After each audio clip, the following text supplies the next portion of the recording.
Hi all, welcome to lecture 56। तो last lecture में हमने डिसीजन ट्री लर्निंग काफ़ी डिटेल में डिस्कस किया, ठीक है। तो वहाँ पे एक इम्पोर्टेंट स्टेप था कि हम कैसे डिसाइड करें कि कौन सा फीचर वो पर्टिकुलर नोड के लिए हमें यूज़ करना है, ठीक है। तो हमने कहा था कि उसके लिए हमारे पास मेजर है कि मैक्सिमाइजेशन ऑफ प्योरिटी और मिनिमाइजेशन ऑफ इम्प्योरिटी, ठीक है।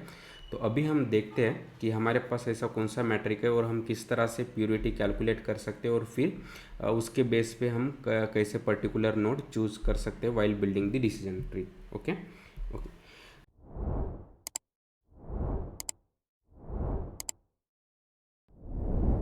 तो जो हमारे पास प्योरिटी मेजर करने का या इम्प्योरिटी पे मेजर करने का जो भी मेट्रिक है उसको हम कहते हैं एंट्रोपी, ठीक है। तो उसका प्लॉट इस तरह से होगा, ठीक है। तो एक्स एक्सिस पे P1 है, तो P1 यानी fraction of examples that are cat, ठीक है। तो से हमारे पर्टिकुलर नोड पे 10 एग्जांपल्स इनपुट है, तो हम उसमें से कैलकुलेट करेंगे कि जो हमारा कैट क्लासीफायर है, राइट, तो उनमें से कितने कैट है, राइट। तो जो भी फ्रैक्शन होगा उसको हम कहेंगे P1। और अगर हम उसको प्लॉट करते हैं एक्स एक्सिस पे और जो भी हमारा एंट्रोपी जिसको हम डिनोट करेंगे एच ऑफ P1, अगर वो वाई एक्सिस पे प्लॉट करते तो हमें इस तरह से कर्व मिलेगा, ठीक है। तो यानी अगर हमारा फ्रैक्शन जीरो है यानी सभी क्लासेस कैट है या नॉन कैट है, तो हमारा एच ऑफ P1 मतलब हमारा इम्प्योरिटी जीरो होगा। उसी तरह अगर सभी कैट्स है, राइट, तो हमारा जो भी फ्रैक्शन है वो 1 होगा। उस केस में भी बेसिकली हमारा एंट्रोपी जीरो होगा। जब भी वो equal number of cat and non cat example है तब हमारा एंट्रोपी सबसे मैक्सिमम होगा एंड सो ऑन, ठीक है। तो ये प्लॉट से आप इजीली गेस कर सकते हैं कि जब हमारा क्लास इम्बैलेंस है, राइट, जो हम चाहते हैं तब हमारा एंट्रोपी कम होगा, अदरवाइज वो हमारा एंट्रोपी काफ़ी ज़्यादा होगा, ठीक है। तो जैसे हम डिस्कस कर रहे हैं कि अगर P1 जीरो है तो H of P1 again zero, similarly for 1, right से। लेकिन अगर P1 5 6 है यानी 6 एग्जाम्पल में से 5 एग्जाम्पल हमारे कैट के, तो अब अगर हम एच ऑफ P1 कैलकुलेट करते तो हमारा 0.65 आएगा। सिमिलरली अगर वो 2 ऑफ 6 होते तो 0.92 आएगा एंड सो ऑन, ठीक है। तो अभी हम देखते हैं कि हम किस तरह से ये एंट्रोपी कैलकुलेट कर सकते हैं, ठीक है। तो एंट्रोपी कैलकुलेट करने का ये फॉर्मूला है, ठीक है। अगेन P1 हमारा फ्रैक्शन ऑफ एग्जांपल्स है कि दैट आर कैट्स, ठीक है। तो नेचुरली P0 क्या होगा 1 माइनस P1, राइट। P1 अगर फ्रैक्शन है कि जो कैट्स के, तो अगर हमारा बाइनरी क्लासिफिकेशन है तो P0 यानी 1 माइनस P1 की अगर 1 से वो फ्रैक्शन माइनस करे तो नॉन कैट्स वाला फ्रैक्शन हमें मिल जाएगा, ठीक है। तो गिवन दिस P1 हम उसका एंट्रोपी किस तरह से कैलकुलेट कर सकते हैं यूजिंग दिस फार्मूला, ठीक है।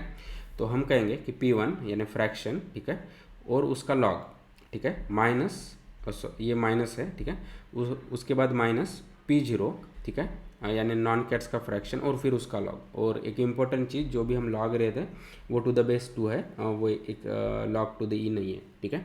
ओके, सिमिलर फार्मूले को हम इस तरह से रिटर्न कर सकते हैं, P0 यानी 1 माइनस P1 है तो बस हम उसको सब्स्टिट्यूट कर सकते हैं, ठीक है।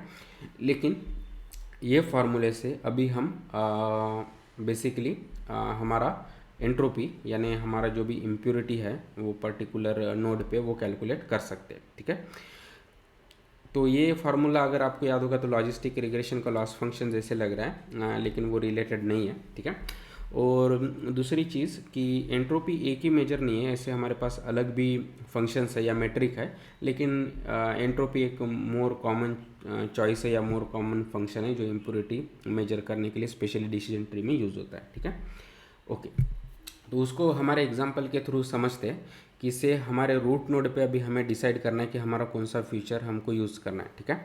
तो अगेन हमारे पास 10 एग्जांपल है, तो let's start with year shape. कि अगर हमको ईयर शेप अगर हम चाहते हैं कि हमारे रूट नोड पे आता कैलकुलेट करना है तो उसके लिए हम जो भी हमारा इम्प्योरिटी है वो कैलकुलेट करके देखते हैं, ठीक है।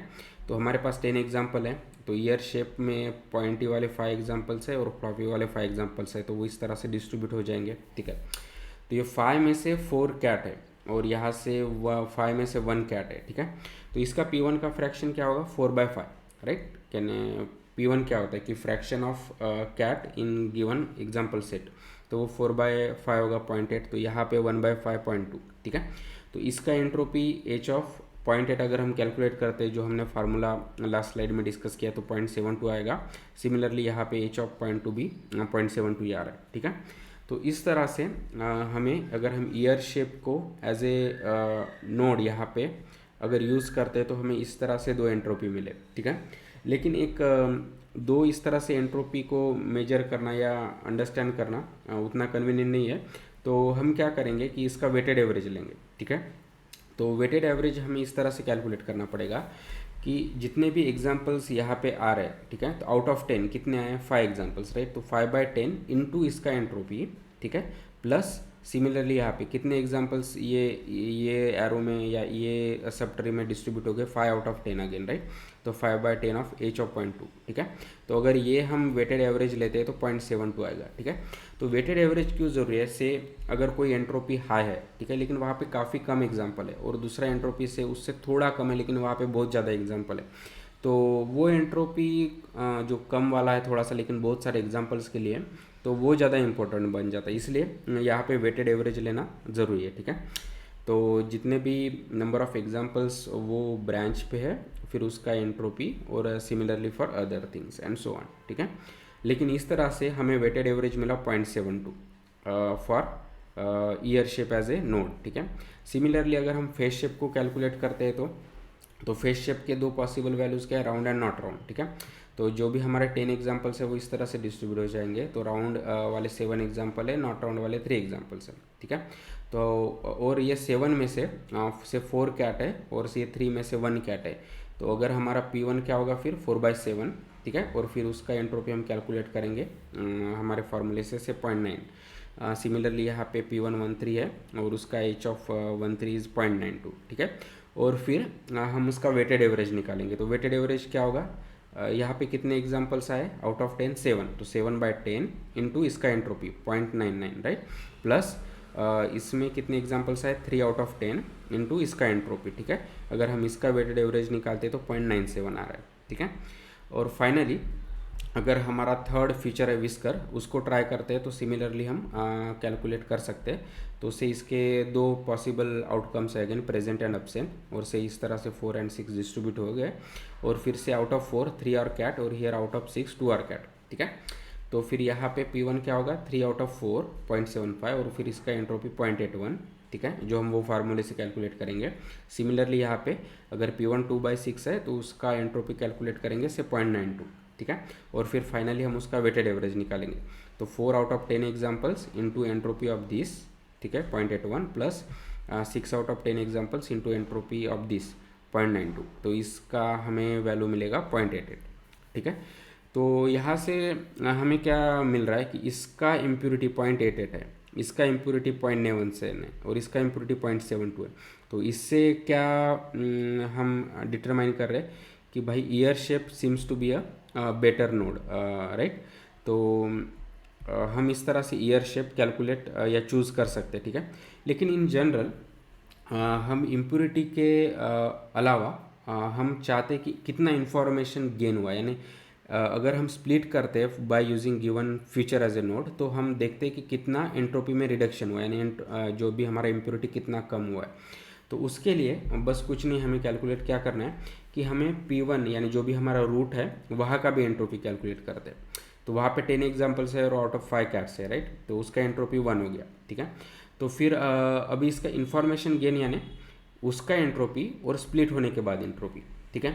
तो इसका एंट्रोपी यानी बिफोर स्प्लिटिंग यानी एंट्रोपी एट रूट नोड कितना था, 1, राइट। तो फिर अगर हमारा वेटेड एवरेज क्या है ईयर शेप के लिए 0.72, अगर वो सब्सट्रैक्ट करते तो हमें मिला 0.28, ठीक है। उसी तरह फेस शेप का कैलकुलेट करेंगे, 1 माइनस उसका वेटेड एवरेज, वो ये मिलेगा, और फिर for whisker and so on, ठीक है। और फिर अभी हम ये इन्फॉर्मेशन गेन को कंपेयर करते हैं, ठीक है। तो हमें एंट्रोपी कम होना चाहिए लेकिन इन्फॉर्मेशन गेन ज़्यादा होना चाहिए। इन्फॉर्मेशन गेन क्या कर रहा है, रिडक्शन इन एंट्रोपी, ठीक है। तो जितना ज़्यादा रिड्यूस होगा उतना हमें बेनिफिट है, ठीक है। तो इनमें से हमें मैक्सिमम वैल्यू चाहिए, तो 0.28, ठीक है। तो यहाँ से भी क्लियर होता है कि अगर हम ईयर शेप को एज ए रूट नोड या पर्टिकुलर नोड कंसिडर करते हैं तो हमारा इन्फॉर्मेशन गेन यानी रिडक्शन ऑफ एंट्रोपी काफ़ी ज़्यादा, इसलिए हम ईयर शेप को एज ए हमारा नोड यूज़ करेंगे, ठीक है।